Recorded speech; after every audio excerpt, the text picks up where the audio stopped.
मित्रों, स्वागत है आपका परीक्षा मेंटर यूट्यूब चैनल में।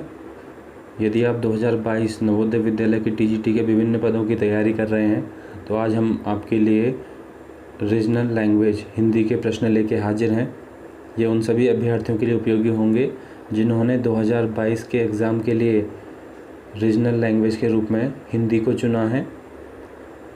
तो आप यहाँ देख सकते हैं कि किस तरह के प्रश्न रीजनल लैंग्वेज हिंदी में पूछे गए हैं, जो कि सामान्य हिंदी की ही तरह है। और यदि बात करूँ रीजनल लैंग्वेज की, तो जितने भी टीजीटी के अभ्यर्थी हैं उन्हें रीजनल लैंग्वेज को एग्ज़ाम के लिए चूज़ करना ही होगा, जिसमें 15 प्रश्न होंगे और उसमें आपको 40% नंबर लाने होंगे। कुल मिलाकर के 6 प्रश्न आपके रीजनल लैंग्वेज में भी सही होने चाहिए।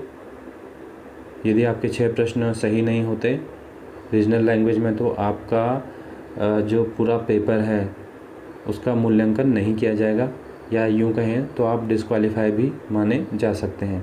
तो इसलिए यदि आपकी रीजनल लैंग्वेज हिंदी है तो आप इस वीडियो को अंत तक ज़रूर देखें कि किस तरह के प्रश्न आपके एग्ज़ाम में पूछे जाएंगे। और इसमें प्रश्न होंगे 2019 के नवोदय विद्यालय टीजीटी लाइब्रेरियन के प्रश्न पत्र से। तो प्रश्न तो लगभग हर बार एक जैसे ही पूछे जाते हैं। तो देखते हैं यहाँ किस तरह के प्रश्न पूछे गए हैं। मदन, मोहन, अनंग निम्नलिखित में से किस शब्द के पर्यायवाची हैं? विष्णु, शिव, इंद्र, कामदेव। तो सही आंसर है इसका कामदेव।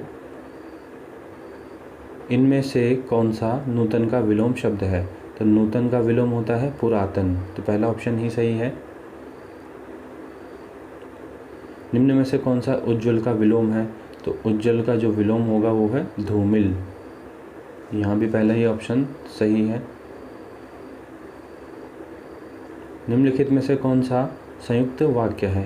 तो संयुक्त वाक्य मित्रों जहाँ योजक से जुड़ा होता है वहाँ संयुक्त वाक्य होगा।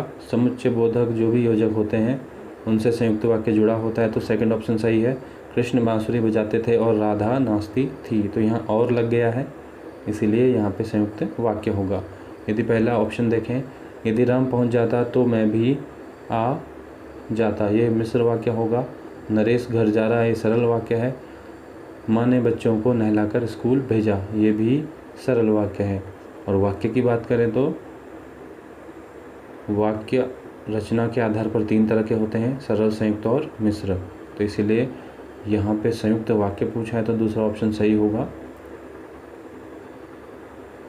स्थावर का विलोम शब्द होगा तो स्थावर का होता है जंगम, तीसरा ऑप्शन सही है। पहाड़ के ऊपर की समतल जमीन, वाक्यांश के लिए एक शब्द इनमें से कौन सा है? उपपहाड़, अधिमास, उपत्यका, अधितक्या। तो पहाड़ की ऊपर की ज़मीन या पहाड़ के ऊपर की समतल ज़मीन को अधितक्या कहते हैं। आव का क्या अर्थ है? तो आव का अर्थ है चमक। वह जिसका दमन करना कठिन हो, वाक्यांश के लिए एक शब्द कौन सा है? दुर्लभ, दुर्धर्ष, दुर्योधन, दुर्दमनीय। तो चौथा ऑप्शन सही होगा दुर्दमनीय।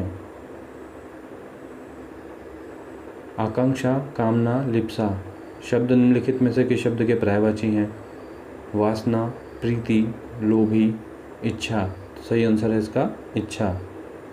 किए हुए उपकार को मानने वाला, वाक्यांश के लिए एक शब्द होगा कृतघ्न, आज्ञाकारी, माननीय, कृतज्ञ। तो सही आंसर है इसका कृतज्ञ। इनमें से कौन सा अस्तित्व का विलोम शब्द है? तो सही आंसर है इसका अनस्तित्व।